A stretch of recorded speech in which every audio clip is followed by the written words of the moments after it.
Not everyone likes thrill rides. Expedition Everest, Dinosaur, and even sometimes Flight of Passage can make me dizzy. But you don't need these, as fun as they are, to have an A+ day at Disney's Animal Kingdom. It pains my heart when people say that Disney's Animal Kingdom is only a half-day park. There are so many things to do. So here are my top 10 things that are not thrill rides that you must do when you visit Disney's Animal Kingdom. Kilimanjaro Safaris is one of my favorite things to do at Disney's Animal Kingdom. My tip for you is to go first thing in the morning where there's really low wait times because people are usually headed towards Flight of Passage. Head to Kilimanjaro Safaris. Here you get the animals when they're first waking up in the morning.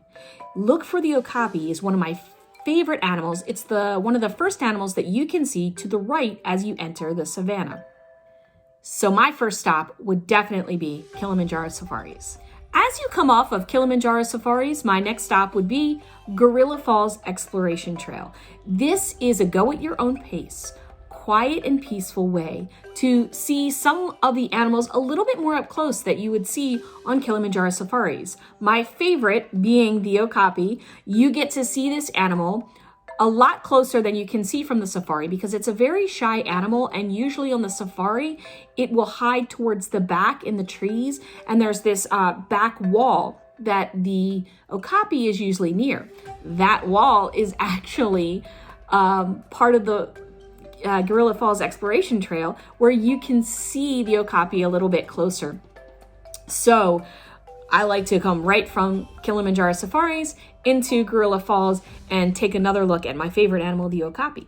Okapi are not the only animals that you get to see on Gorilla Falls. You get to see gorillas, and on my most recent trip we got to see a baby gorilla, and it was really fun to take some time and just watch the baby interact with the other gorillas in the area. You can also see hippos.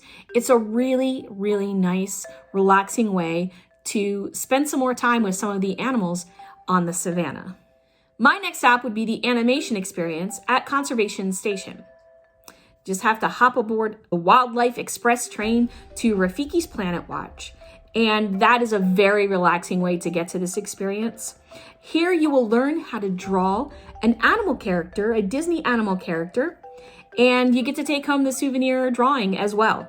This location closes before the rest of Disney's Animal Kingdom, so make sure that you check My Disney Experience for the times and make sure that you catch that train to Rafiki's Planet Watch before it closes in order to experience the animation experience. Number 4, the Discovery Island trails, in my opinion, are one of the most missed, best kept secrets of Disney's Animal Kingdom. These trails are pathways around the Tree of Life, and not only do you have some great views of the tree, but there's also a lot of wildlife to see. This is definitely one of those times where you want to stop and smell the roses and really just take in everything around you. A lot of times people miss these trails because you're headed off to one place or another. And so it's one of those things that you have to kind of actively look for. You do get to see some of the Discovery exploration trails as you're entering Disney's Animal Kingdom. So you're entering into Discovery Island right before you first see the Tree of Life, you get a little bit of sense, but there's actually more trails around the Tree of Life.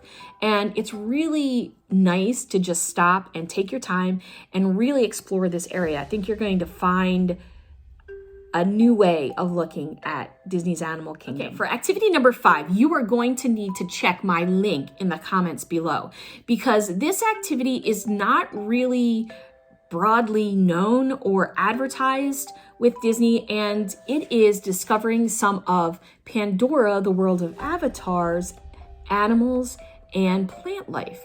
And in the link below, you'll be able to see a copy of the Guide to Flora and Fauna of the Valley of Moara. And on this, it's actually a guide that gives you information about kind of like backstory, if you like that, or background more so, background on some of the animals and plant life that might exist on Pandora. And you get a chance to see like a little bit of a description of some of the plant life. And for example, one of my favorite plants in Pandora is the Flasca reclinata. And the description of this is a large plant with an inclined flask-shaped body. A cluster of stiff spiny leaves protects a small opening at the top. Atmospheric toxins are absorbed by the plant and dissolve into liquid that accumulates inside. When agitated, this primeval soup will build pressure before ultimately releasing a plume from the top of the plant. And this is actually an interactive plant in Pandora. I don't know if you've ever seen it before, but if you kind of tap the sides of the plant, you will see this puff of steam, smoke come out of the top. So, and that's just one of the plant life that is listed on the Pandora guide map.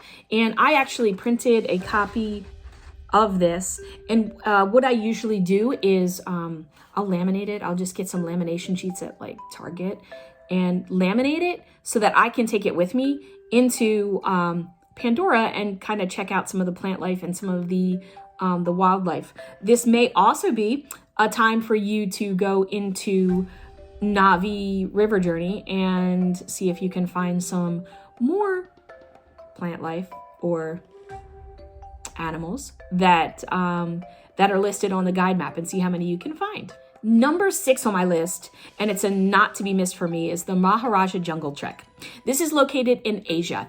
And one of the reasons why I really like this is one, that it's similar to Gorilla Falls Exploration Trail, where it's kind of like a, your own guided tour. You're just, kind of walking at your own pace. But also because it's in Asia, and my family does like to go on Expedition Everest more than once. Me, one is enough. It tousles my head just a little bit too much. So while they go on Expedition Everest for their second or third or fourth time, I head over to Maharaja Jungle Trek. I love looking at the tigers, and sometimes they're really playful. And sometimes you just have to stand there for a little bit and actually observe them, which is why I really like the go at your own pace aspect to this part of Animal Kingdom, because sometimes you do have to wait for animals. So looking at the tigers, there's also a lot of exotic birds and really large bats. So that's a really neat experience as well. Definitely make sure Maharaja Jungle Trek is on your list of must-see things to do. Okay, for number 7, with all of this exploring, you're gonna need a chance to sit back and relax for a little bit. And that brings me to Nomad Lounge. This is just off the side of Tiffin's, and it's just a nice, relaxing kind of bar lounge type area. They have indoor and outdoor seating. And my suggestion is go in there, get the bread service and the Hightower Rocks, and just take a moment and relax and enjoy the company of adventurers around you. If you sit out on the porch, you can also watch sometimes the floating parades go by, or just enjoy the calmness of that area, because it really is very peaceful to sit there by the water and just relax. Okay. Number 8, this is more on you. You need to create your own treat safari. There are tons of different kinds of snacks all throughout Disney's Animal Kingdom. Most people really associate good snacks and good food with Epcot, but that's not the only place where you can get some good treats. Disney's Animal Kingdom has a ton of delicious food that you can get. So my suggestion is make your own treat safari. Be sure to hit Mr. Kamal's in Asia for seasoned fries, Pangu Pangu in Pandora for Night Blossom, and Yak and Yeti Local Food Cafe for chicken fried rice. Those are my top 3 picks. However, you might have something different that you want to eat. So what you'll need to do is go to the My Disney Experience app, filter out for Animal Kingdom, and then you can create your own list through the choices that are there. Make sure that you put some desserts, some savory items on your list, and just really take your time to have a nice treat safari. Number 9, with all of the walking that you'll be doing through the different tours like Gorilla Falls and Maharaja Jungle Trek in all of your animal kingdom for your treats, you're going to want to sit down and relax for a little bit. And that brings us to a celebration of Festival of the Lion King. I'm a sucker for live performances. The singing is absolutely superb in this show. And it's a nice indoor place to relax for about 30 minutes. So my suggestion is definitely don't miss the Festival of the Lion King. Now, I got to be honest here. My top pick would be Finding Nemo the musical. However, that is not currently playing. They're supposed to be re-imaging that into a different version of the show, I believe.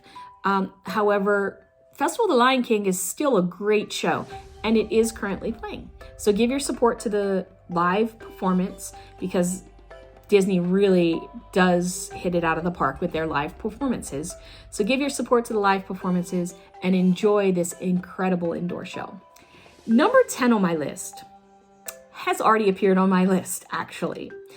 Number 10, even though there are many more things to do at Disney's Animal Kingdom, I have not even touched on some of the other things that you can do that are not thrill rides. However, number 10 on my list is a return to Kilimanjaro Safaris.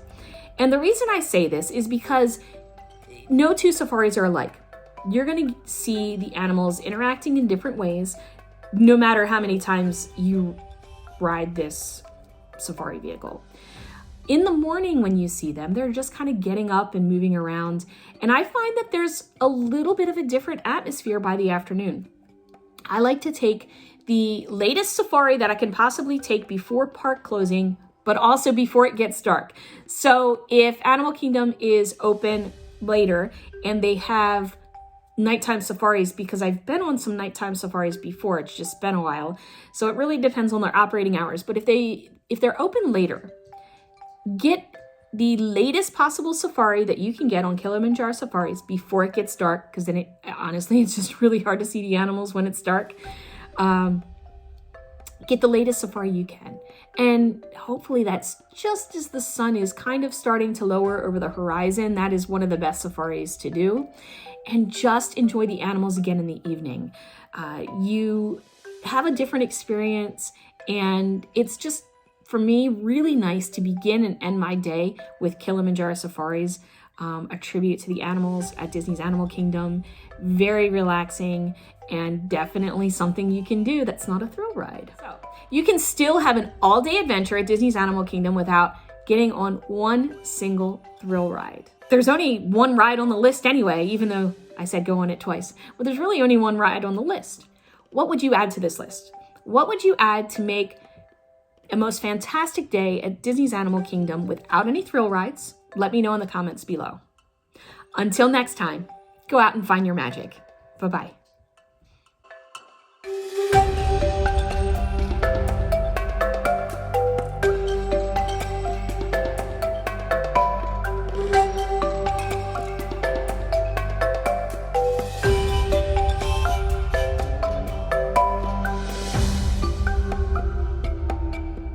Out here. So when you have a bird like Keto here, Keto has lived with people his whole life. He's picked up some of the sounds we've made and repeated that back. So first of all, the thing that he hears probably the most, can you give everybody a greeting? Hello. Nice tiny little hello there. Thank you. So Keto's actually heard us describe what kind of bird he is, who's learned to repeat it himself. This is Keto. She's a? Yeah, those double yellow-headed Amazon parrot. Exactly right. Good job. But you know what? Keto's been here for a while, been around animals as well. Learned a few animal impressions. My favorite is the big, scary tiger.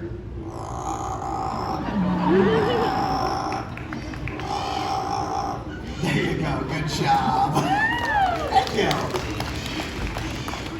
But you know, that one's a little scary. He's got one that's tamer. Why don't you show him your kitty cat? Yeah.